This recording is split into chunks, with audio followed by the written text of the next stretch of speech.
Merry Christmas and a Happy New Year, Carl.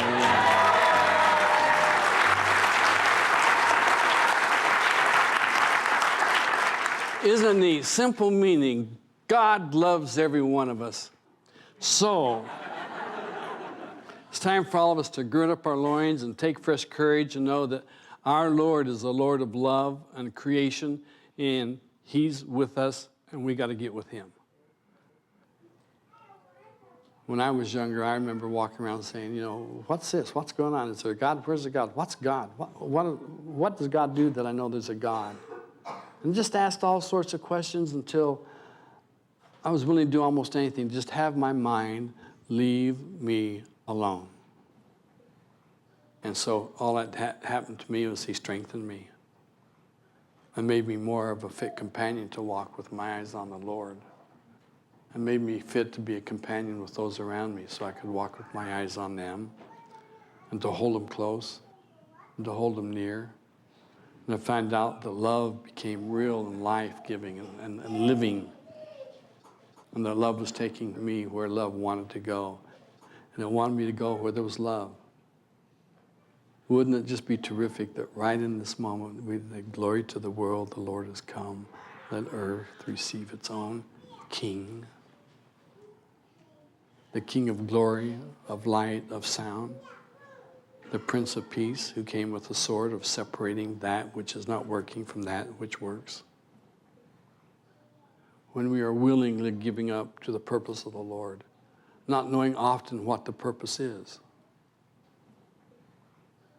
but somehow finding within us the ability to trust in that appears to not have trust, to be willing to believe in that shows no effort or sign of being believable, and bringing it back to each one of us individually once again, that you were made in the image of God and that Spirit, and that's where we're coming forth, and that's where we're going. To bring joy, to bring laughter, to bring joy into the world by way of our own personalities, by way of our children, by way of people we see and know. In every way, it becomes a conduit to the heart. This type of work is really difficult to do because there's no way you can accurately describe it. And there's no way on earth that you can present it so people can get it. In terms of, I could show you a pen and say, here's a pen, and here's paper, and here's a light bulb, and here's a platform, and these are clothes. And you go, got it, that's it, sure. Now, it doesn't really do any good to lie to people, because most people are already experts at it. In fact, in my traveling across the country this time, I decided that I would scientifically validate something that I have known spiritually and in my mind for 25 to 30 years, maybe even 40 years.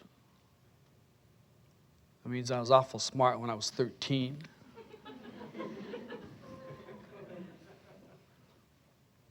And it is a primary process with human beings. Humans lie. Not a question. They do. But no one likes to be accused of lying. If you tell somebody they're lying, and they are, they'll still almost kill you. But for sake of honesty, we always say, check it out, don't take my word for it. Don't we usually say that? Isn't one of the primary tenets of the teaching to check it out? Okay, so following one of the primary tenets of the teachings, let's check it out, shall we? So we'll do it by an obvious way.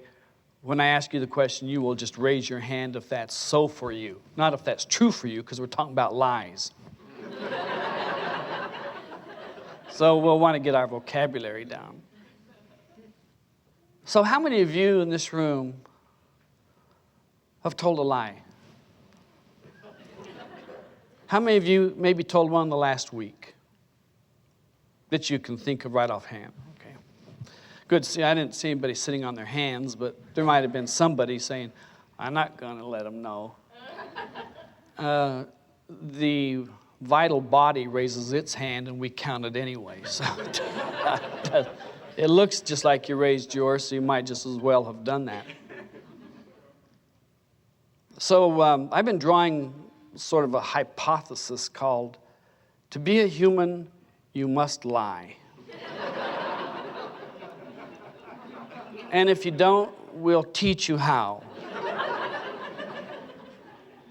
And it's marvelous to think that at some point in this little girl, at some point, she's going to go, aha, lying gets me what I want. And at that moment, she'll have one of the most formidable weapons that humans use on this planet to get what they want. Lie. Not only do we lie, we even add on to lies. Have you ever noticed that when somebody tells you something, it isn't quite, well, if you're going to repeat just what they told you, it's really going to be boring. And so there's just no need to. But you know you're going to repeat it. I mean, we know you're going to repeat it. Now, we could do by raising a hand and find out that's true also. Or, I mean, that's so.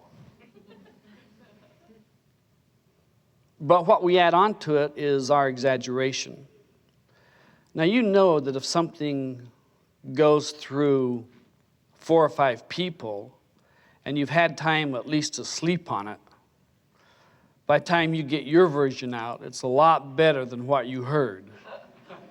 In fact, you'll update it to today, even if the information is a month old. And you'll say, and today, which isn't possible that it could happen the way most of these lies work. See, if I say I'm not standing here, it's quite obvious that lie doesn't work.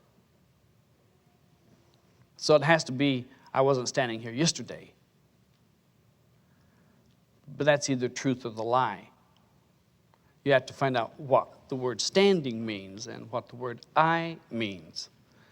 And you have to find out, what am I talking about when I say that?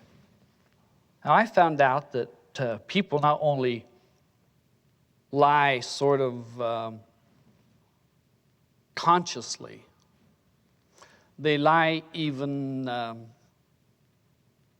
mostly unknowing. Like you'll tell what you think is the truth because somebody told you, then you repeat it and you find out it was a lie.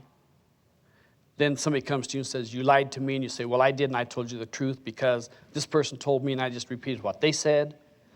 And so what you're doing now is a neat way to sabotage communication in the community. Pass on what you don't know. Just because I tell you is no real reason why you should believe it nor pass it on as truth. The primary reference that I want with you people is if I tell you something, you check it out. Well, why on earth would I want you to do that rather than just believe me? Most people say, believe you me. Or believe this, or here's the truth. Or you can believe what you want to, but I know. Which is another way of saying, don't challenge my nonsense. Would it stand to reason that if I lied to you, and you checked it out, and you found out I lied to you, that whatever relationship we had going would be going down the tubes real fast? Well, it stands to reason to me that if you told me that and I found out I was lying, next time you talk to me, I'd just say, talk to the back of my head. And I'd just be walking out the door. Probably rude, but then I don't really know how to gracefully handle somebody who stands and lies to me, and I know that's a lie, and then they're going to continue doing it. I usually yawn or something, like I'm not interested. I remember once I started keeping time like this, and the person said, what are you doing? I said, oh, I was listening to some music in my mind, and I was just keeping time with the rhythm. He said, then you didn't hear what I said? I said, you're right, you're free. I'm not going to hold you accountable for it. I'm not going to keep you to it. You're free. Not only that, I was free. Now, let's just do another question, because this gets to be one of those that I think it's a little more profound in its psycho and sociological dynamics. And it's called, how many of you, and we're going to do this by raise a hand. You know, like, if you do this much, you're as guilty as this much. And so you might just well go, I did it twice. But I'll tell you what happens, the people that fess up to this, it's amazing how they feel very good right afterwards. Then they get home and their wife says, or their husband says, what was it that you lied about? So that will be an off-grounds type of communication with this information.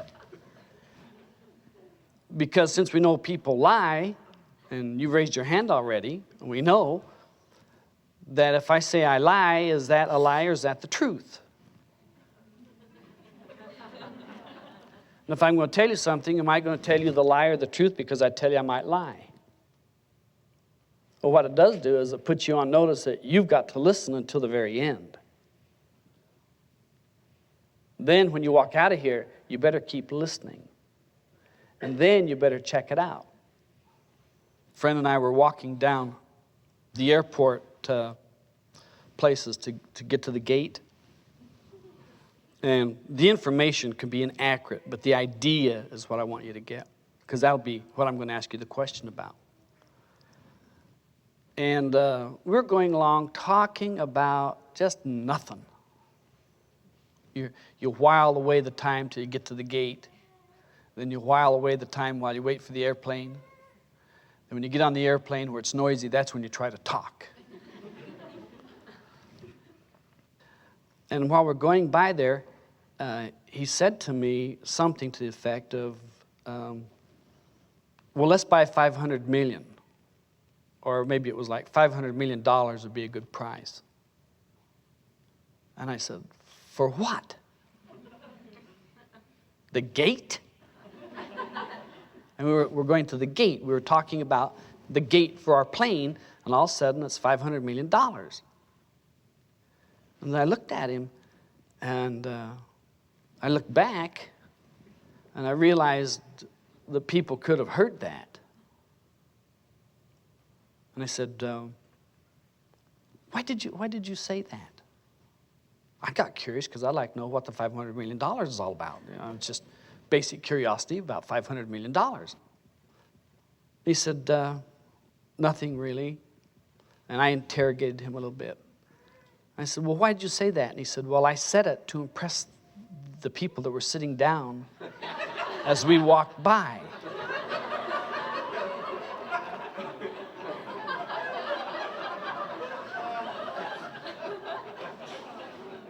I said, do you think they heard you? He said, yes.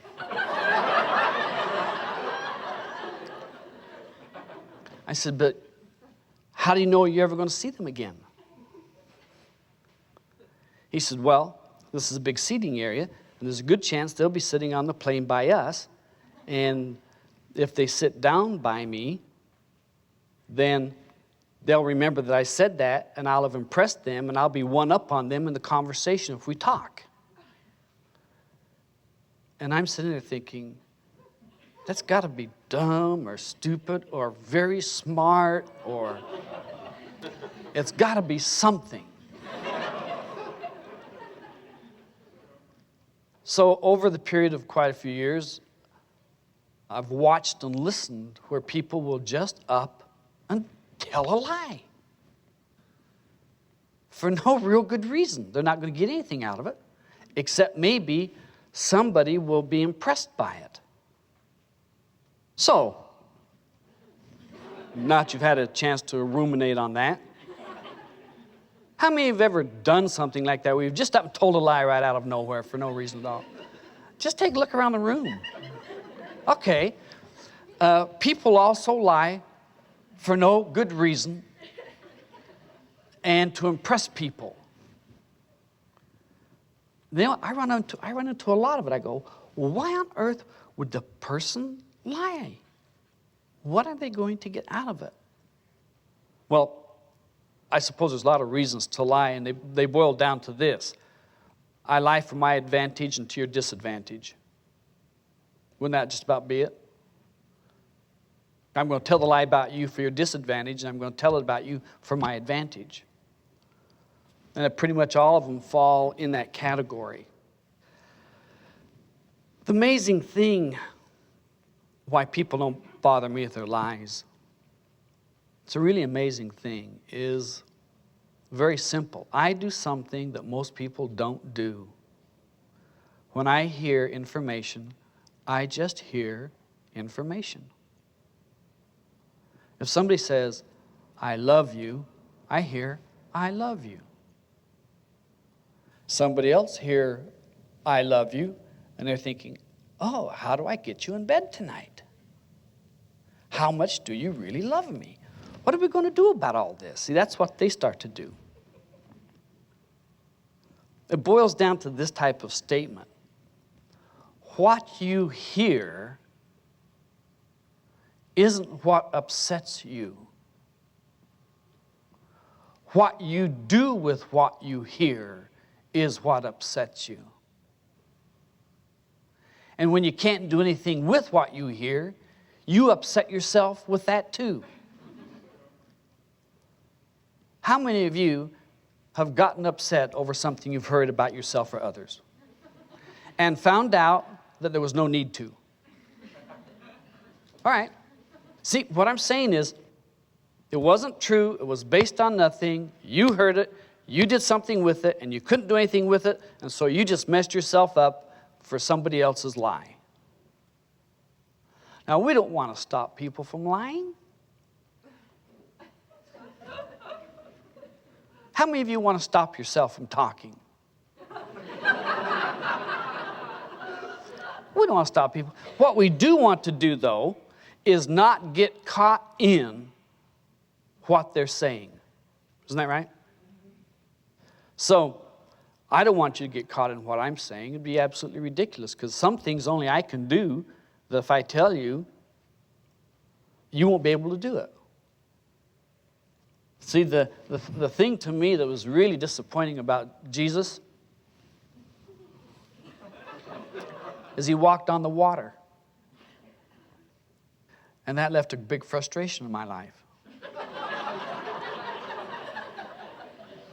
I don't know about the ascension yet. I'm not through.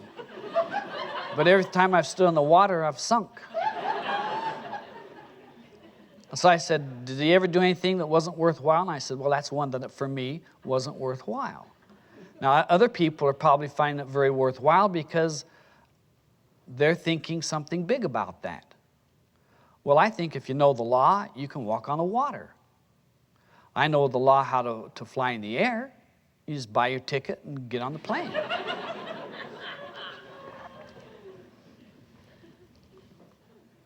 But there are principles that work, and we have never come to the place of what a principle is and how it works in our life. We should probably look at that. There's the principle called the authority, and then there's a principle called the underlying action. I'm using both words. I'm going to just put them in, and you won't have to separate them out. The one is the principle of a school, and the other is the principle of the way things work. That's for you people who didn't know which of the two that I was talking about. I know who you are. But that's immaterial. Now, was that the truth or was that a lie? Does it matter? Most things you hear aren't going to matter. That's why I tell you, the Spirit speaking to you is more important than the physical voice you're hearing. Keep listening for that, and you may hear it in a lot of different ways. We talk about it as the sound current, so that we can tell what level of information we're receiving it from the Spirit, so we'll know what we want to do with that. I'm sure if you hear a sound that goes clink, clunk, boom, boom, boom, boom, you know it's a level lower than where you are right now. Because it's not one of those that's defined as a higher level of consciousness.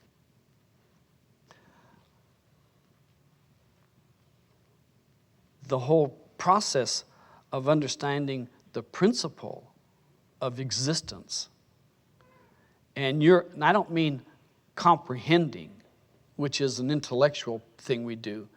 If I say, what's 9 times 9, and you go 81, that's intellectual. But if I say, what's 9, and why do you times it, and what is 81 when you get it, and you can come up with good reasons, then we're starting to find out the principle underlying numbers and how they work. Once you understand the basic principle of the planet, everything you do at that point can seem to have a miraculous aura around it. But see, we're looking for something like abracadabra or Shazam. I don't know what Wonder Woman said. Maybe she said Minnie Mouse. And you get transformed. The principle of this planet is not the one that we generally have attributed to the planet. What goes up must come down. Remember that one? That was definite. And a stitch in time saves 9. Those were cliches based upon truthful occurrences. Truthful occurrences here is defined as observable things that were repeatable independently of the person who did it. Scientific methodology. Well, we know now what goes up may keep on going up. So it's no longer a principle. It is what we call newer information. But the principle that is what I'm referring to can't change based upon newer information. It can't change. Newer information may amplify how it works and how we work with it, but it still stays the same. And that particular principle is change. Things change. Now, one thing that we do in our public education today that is rather horrendous in terms of staying with the principle of the planet is that we keep referring all of our existence to things in the past. Somebody says, "What did you do yesterday?" And so you tell them. Then they get to judge whether they think that's good or bad. Somebody asked me, "What did you do yesterday?" I said, "I lied." Why? That's what humans do. They say, "What have you been doing most of your life?" "Correcting bad habits." How did I know they were bad? They turned out that way. When I first started smoking, nobody told me it was a bad habit. That was what psychologists do. In between classes, when you're trying to pass an examination, you go and take a drag on a cigarette. It slows you down. Then you drink the coffee. It perks you up. And you take a drag on the cigarette, and it slows you down. And you take a drink of the coffee, and it perks you up. And you're just doing this all day long. And if we take that to an extreme, it's just a yo-yo. And it's just, up, down, through taking things of the environment into you, instead of finding out, how do I work and fit into the principles of life? Staying right here in the nowness is the precious presence. This present moment is precious. That one's gone. See, you can't even linger on it. It just keeps whipping it away. Just about the time you get to it, it's just whipped gone. And so we remember this precious presence by remembering. But we're a member of this present moment. And if we remember, all we're doing is putting ourselves back to this moment that's already gone. We can't do it. If we keep remembering, and let's say that right here, well, let's say the edge of this chair is now, the precious now, and it goes by and I go with it and I keep remembering it, and as the time goes by, I get further and further in the past to what was once the presence. I'm now living a memory of what used to be that no longer is, because it's been progressing along the timeline of change. You able to follow that? So this is the old saying, I'm always a day late and a dollar short. That's just what that's telling you. And arguments that are based upon memory. Have you heard me say, memory at best is treacherous, and at worst it's a treacherous, degradable, terrible friend? It's convenient for your point, but it's a lie against the truth. For the simple reason is that everybody's perceiving what they're hearing, what they're smelling, what they're seeing through the whole prism of your remembrances. Am I saying what you already know to validate your memory? I hope not. Am I saying something new that will validate you tomorrow when you use it against somebody else? Well, I hope not. Am I saying something that will give you the aha syndrome or eureka, and you come clear in a moment of enlightenment? Gee, I would pray that for all of us, and I'm in the prayer, by the way. I never pray for somebody else that I don't say, and Lord, me too. My name was at the top of the list, even though I didn't start out with me at the top. And when I got the bottom, and I said, and put me there too, I really want to be at the top. Now, when you're being honest with the Lord, you know what happens? He answers the prayers. And you know, if you're being dishonest, you don't get them. And you stop and think about that. Very few people have a direct relationship of prayer to occurrence.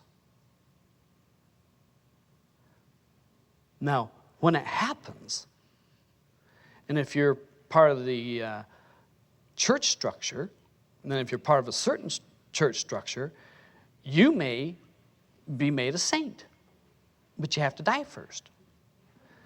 But then if you pray to that person after you're dead, and an occurrence takes place in direct result of that prayer, then you're dead, but you're made a saint. I'd rather be alive than be a saint, to be honest with you, given a choice. I don't like this idea of having to die to collect. I like the idea of, let me collect it while I'm alive. Let me enjoy it now. I was talking to some people one day, business people, and we got into that sidelight discussion called benefits to the people in the company. And I said, why don't you give benefits to the people that they can enjoy now? And the person said, well, we want to give benefits they can have when they retire. I said, why don't you give them the benefits of it now?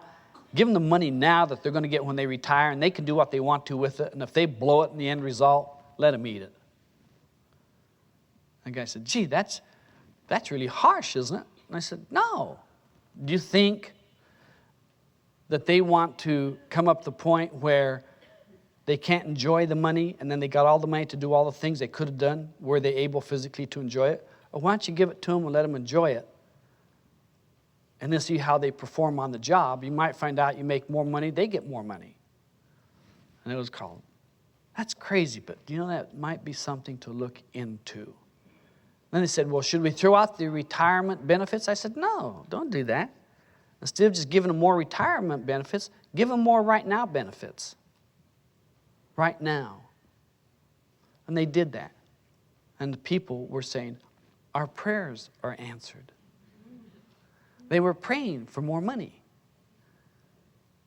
And I answered their prayers for them. Not directly, but then whoever got their prayer answered directly. Once in a while, you'll pray for somebody to call you, and the phone rings while your hand's on the phone, and you pick it up and you say hello to their name, and it's them. And only after you've prayed. Now, sometimes you will pick up that it's them, and you'll pick it up and say hello. But believe it or not, you've already had the inkling that they're going to call you, and you've set yourself up, and you've almost guessed about that time. And we call that a psychic impulse, that it was them. But if you also had the psychic impulse and picked up the phone, it wasn't them. See, that's the thing that makes that so darn hard. Because we want to be able to flip the light switch and have the light come on. And then off, and then on, then off, and then on. And we do that 20 or 30 times, and we go, this will work. And you come in one night and it's late, and you flip the switch, and the light goes on. And then you're convinced it works. And then one night you come in and flip the switch, and the light doesn't go on. And you flip it off, and you flip it back on, because obviously it didn't know it was you that was flipping on the switch. If it knew it was you, it'd go on. Because you got this agreement. When I do this to the switch, this light goes on. That's the agreement. That's understood. So then you grope through the room, which makes you wonder what you've been looking at all the years you walked in there. You should be able to walk directly through the room, around everything, to the light of the light, and turn on another one. But you know, I go, what do you do when you walk in the room? Do you go unconscious? Well, it's maybe somebody moves something. Well, you live alone. Who moves it? Nobody moves things around much. People are too lazy. They go to the path of least resistance and try to function out of that. Sometimes you can. Sometimes that's very effective. Humans will disagree with you. I'll tell you why. The path of least resistance is laziness. And that works, by the way. Have you ever put something off that you wanted to do or should have done or must have done until it went past the time, then you didn't have to? That works. So when somebody says procrastination is terrible, you go, not necessarily. If you had the job that I would have had to do had I gone to do it, and then I didn't have to do it because I put it off long enough till it went away, you'd have been very happy about that also. Well, this principle has on it then something that's guiding it. And that process that's guiding it is called the attitude. Same principle of change is functioning in the room. I mean, this time was moving by at the same rate for all of us. Some people can feel the seat through the bones where they're sitting. Others, you weren't aware you're on a chair. Very few have paid attention to the seat hitting the back of their back and how that feels. But now that I mentioned it to you, aware how your attention went there? That attention that moved there and back again is the attitude. And it's under your control. Holy jeepers. You mean attitude is under my control? Yes, then I'll be happy all the time. Great, what happens the times you're not happy? I'll just declare I'm happy. Well, really, that's really all we're doing anyway. Because energy follows thought. It's no new thing. This microphone I'm talking through, one time was just a thought. Now it's condensed energy. It's functioning a certain way. if we can conceive it. Now there's two ways I can take this. Given that we all lie, we can deceive it. Given that we're going to try to be more and more honest with ourselves, if we conceive it, we can reproduce it. Reproduce it meaning we've already got it produced in our thinking and our feelings, and so we're going to reproduce it out there. We can do that. You know, it was recognized in the Bible. Now, we have some Bible scholars in here. So what I'd like you to do is just check my information. Don't check if I do it word for word, because I don't do anything word for word, not even repeat myself. I've always got something else in there. People go, oh, you're inconsistent. I go, oh, you've been listening. That's great. I'm glad to hear that. Of course, I think they would like me just to repeat it so they could go to sleep. There's benefits in that. Sometimes we get more out of a good night's sleep than we do out of a good lecture anyway.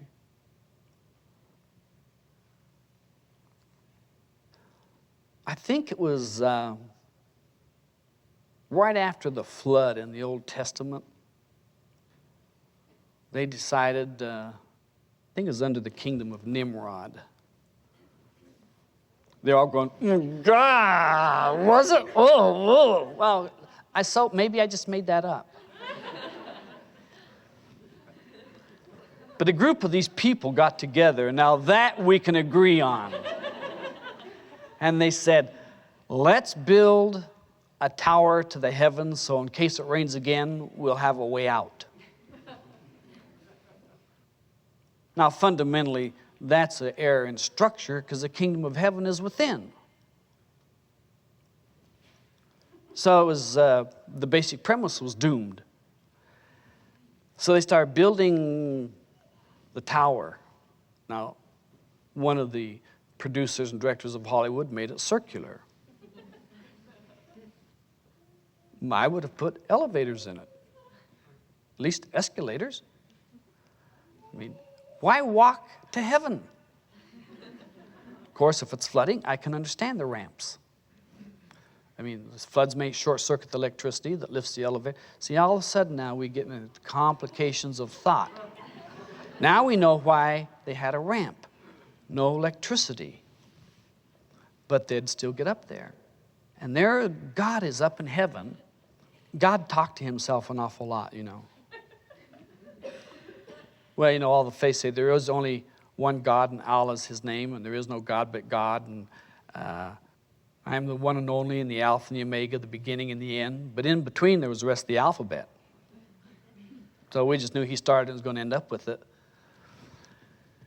They said, you know, these people, once they decide to do something, they can do it. It won't be too long till they're going to have a tower into heaven. And we're going to have problems on our hands. We're going to have a lot of problems on our hands because these people are just an experiment. Now, you know it's got to be an experiment because if it was perfected, there wouldn't be the mistakes.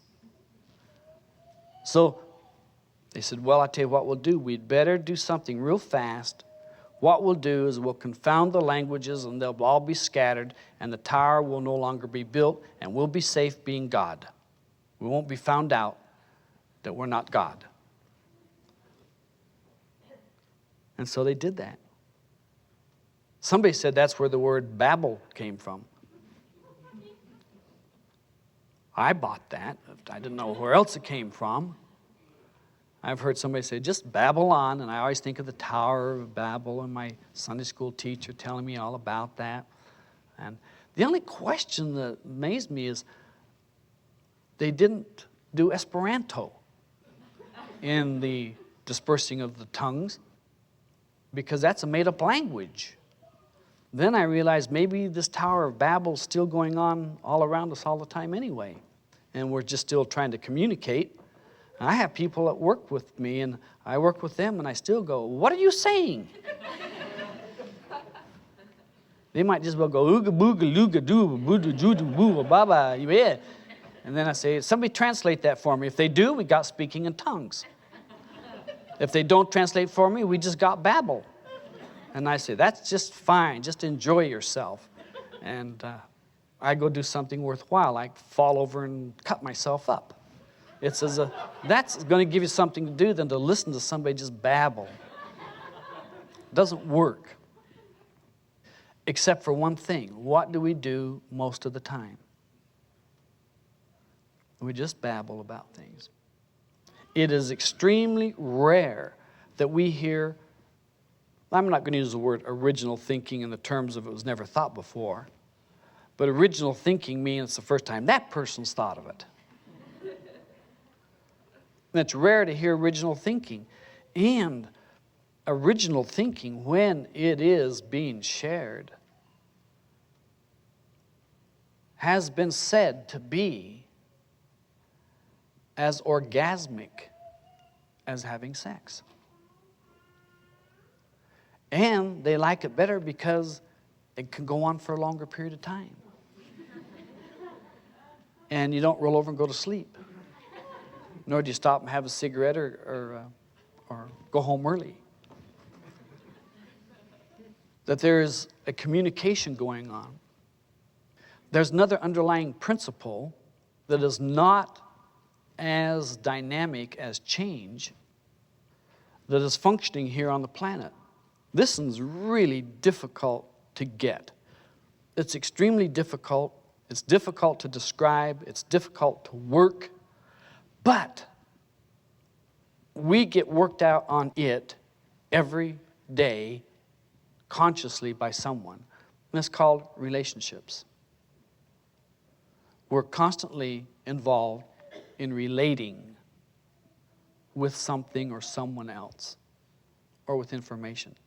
It's going on constantly. But when we're relating with someone, we try to suspend change. Have you ever noticed that? You're not as much fun as you were when we first got married 15 years ago. It's like I'm older. 15 years, I've been changing. I got wise to you and I've changed. You're not like you were 2 weeks ago. What's up? I'm older now. That was a crisis I was in. I went past that. You're not, and so our reference point is always being shoved back into the past to bring the perfection to the occurrence right now. And it can't be a perfection because it's memory. Do you understand? It can't be a perfection. The perfection is change. And so as soon as we love someone and we allow that love to flow freely, instead of holding that feeling like you're going to hold the smell of a flower. Have you ever seen people smell flowers? Do they just sit there with the flower in their nose all day?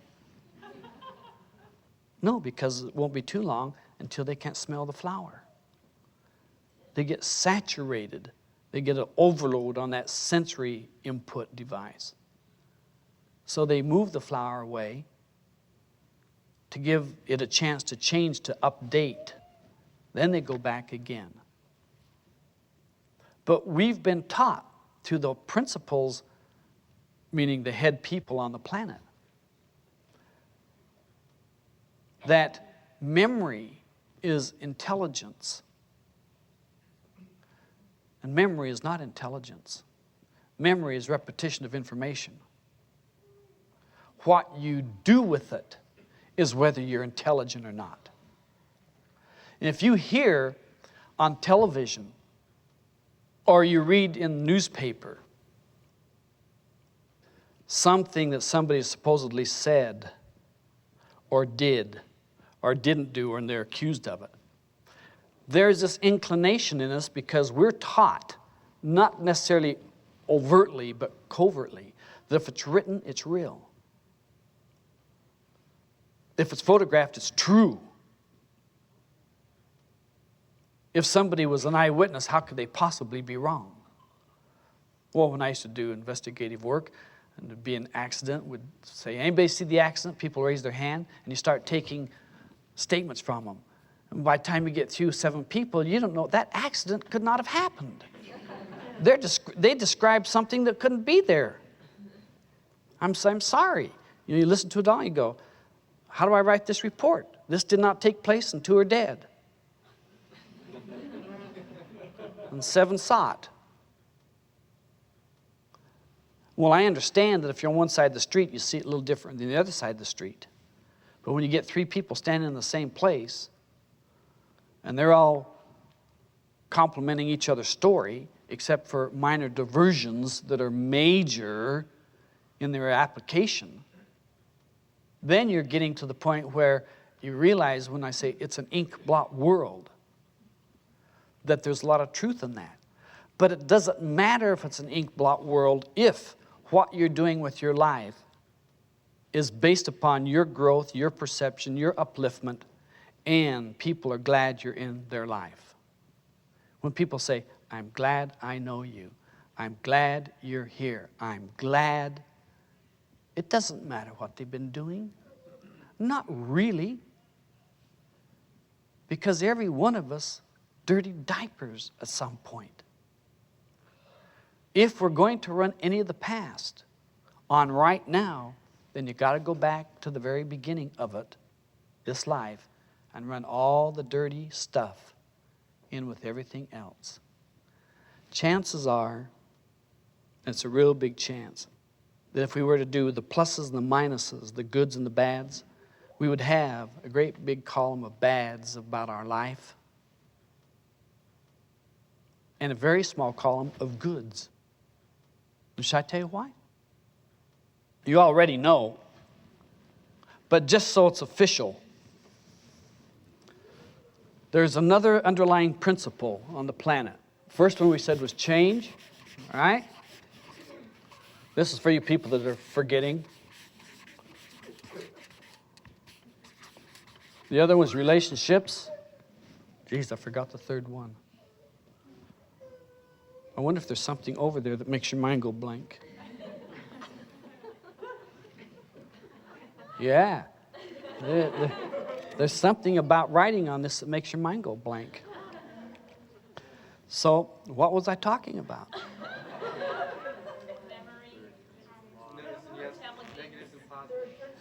You were listening.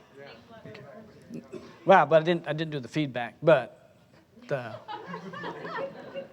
there's another principle that applies to us on the planet. And it's one that we really don't want to own up to.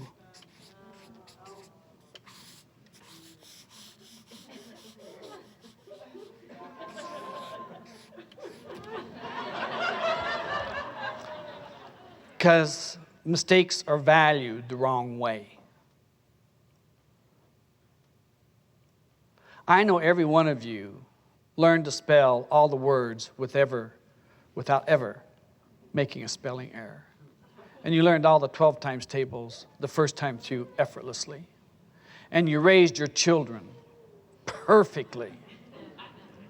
That's why we got so much trouble on the planet. We were raised perfectly and not allowed to be raised with mistakes. Now, it's quite contrary to popular thinking, but I've never made a mistake. I mean, I never started out to say, this will be a mistake, and then did it, and then sure enough, it was a mistake. No, I never done. I said, this will be good. Let's do this. Or, I'm not sure how that'll turn out. Let's give it a try. We'll see how it turns out. Then someplace out there, some goony goop gets a hold of it and changes it and makes it a mistake. But that wasn't mine. They did it. You might say, well, what about the ones that came to you and then you made it a mistake? Yes. I assisted other people in their mistakes, but I never made any of my own. I always had somebody out there horsing around with it. Even when I was going to cheat on a test, the teacher didn't give the test that day. It was a mistake to prepare to cheat. But it wasn't a mistake that had a great value on it. It would have been a mistake to cheat and get caught. Oh, you don't think people cheat? That's a principle. That is one of the principles. They wrote a song called You're a Cheating Heart.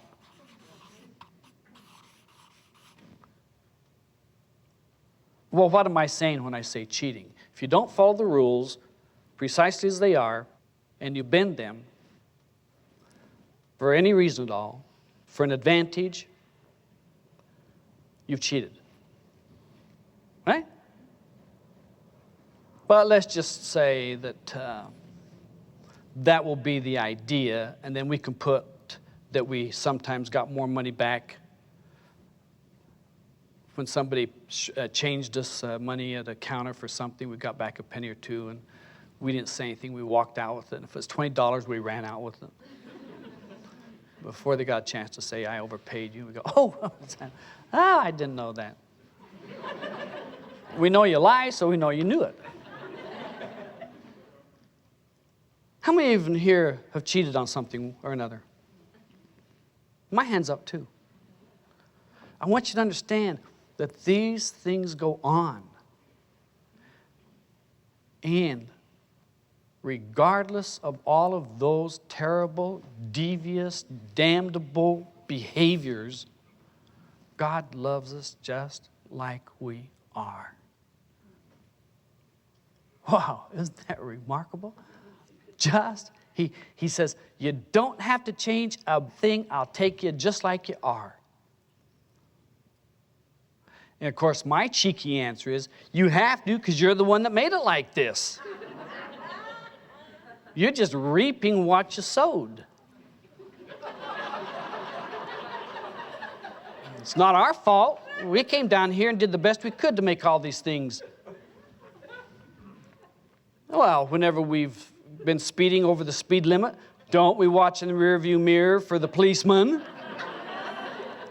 Don't we watch for radar cars down the road? Don't we watch for the little airplane painted in the middle of the road, and then another one, and they say, you're being clocked by an airplane in the sky? We go, that is not fair. Why isn't it fair? Just go the speed limit. No, I am not going to just go the speed limit. I sometimes don't leave on time. If you'd quit lying and tell the truth, you could get out of place sooner.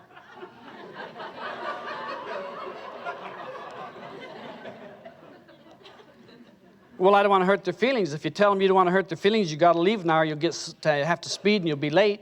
They might appreciate the truth from you. Have you ever realized that things change in this world and time's changing around you, so you set your clock and it goes off? One of the most marvelous inventions that I saw recently, I didn't more or less see it as much as I heard it.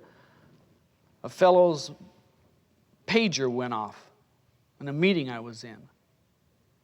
We all know that if you hear the little beeper go off, the person has to go to the phone. How many of you don't understand that? I mean, there may be an emergency. There could be an earthquake in California. All the cars go off. All the burglar alarm devices on cars go off, and all the garage doors start opening and closing. And, water sloshes out of the pool. Your beeper's bound to go off when there's an emergency.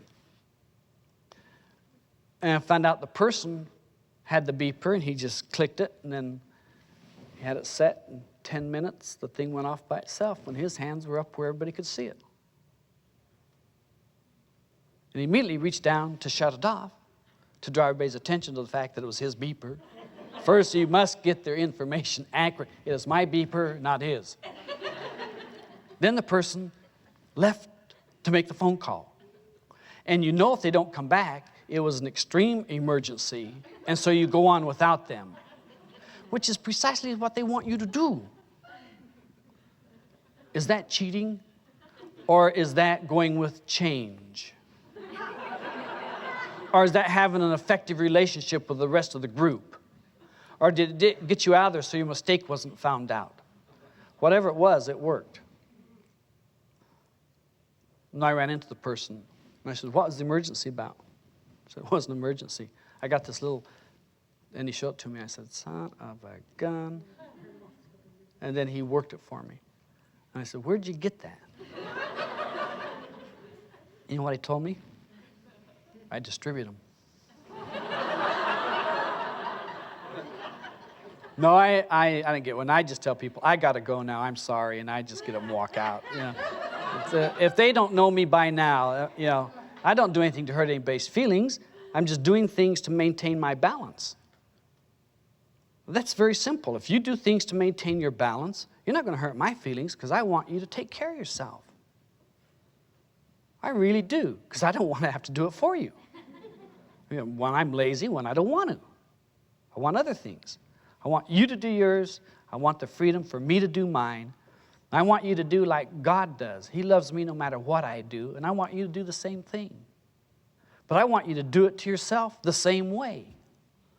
And I want you to look at the thing called mistakes and realize those were just your experiences that didn't work out the way you thought they would when you conceived them in your mind.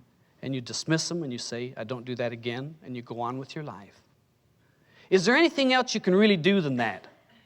No, you can beat that soup out of your mind and castigate yourself and pick on yourself, and it will not change what happened.